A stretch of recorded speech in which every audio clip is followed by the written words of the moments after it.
malinaw po that this is an assault to the Iran sovereignty, and at the same time, right now, kaya tayo nagkaroon ng war because Iran is responding, basing it in UN Charter saying that Iran has a right to self-defense. So, as far as Iran is concerned, it's a right to self-defense. Ngayon, maganda ho ang tanong nyo kasi mas kailangan po natin maintindihan ano ang impact nito in the world, sa world economy at lalo na po sa Pilipinas. Kasi one thing that we have to remember po, aside from the fact na ang Pilipinas ay maraming mga OFW, especially sa Gulf states, kasama na dyan po ang Dubai, which is UAE, Bahrain, Oman, Lebanon, Kuwait, even Iraq is now part of the war.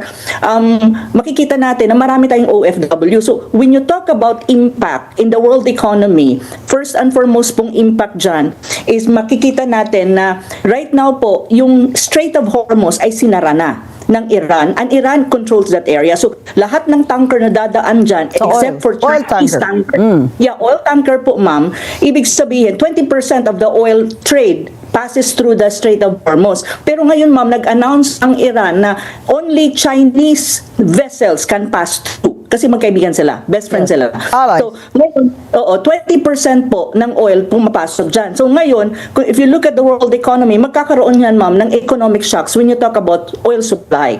Not necessarily, ma'am, immediately na, ngayon na, pero in a matter of time, mararamdaman po natin yan. Ngayon, kung tatanungin po natin ang ating bansa, Pilipinas, one thing that we have to remember, ang bansang Pilipinas po is import dependent.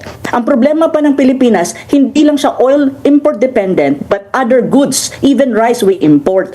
So when you talk about energy shock, unang tatamaan po yung tinatawag mong oil price hike. Tataas ang presyo ng oil kasi tataas ang merkado sa international, and then it will impact the Philippines, and that's one. Then another one is shipping delay. Magkakaroon kanding delay ng supply, not necessarily in oil, but even other tradable goods. And then yung insurance surges po, kasi may insurance yan. So that one. The second very important aspect when you talk about direct impact on the Philippines is yung tinatawag po nating OFW vulnerability.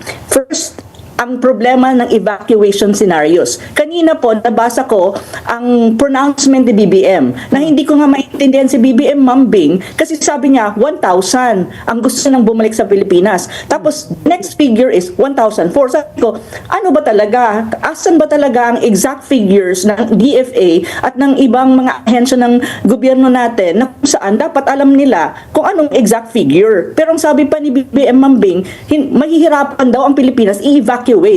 Syempre mahihirapan kasi hindi nila inayos yan from the very first time. That's right. Dapat Mambing, ano pa lang, Friday pa lang or Saturday pa lang, nagmi-meeting na sila how they gonna evacuate our OFWs from the Middle East.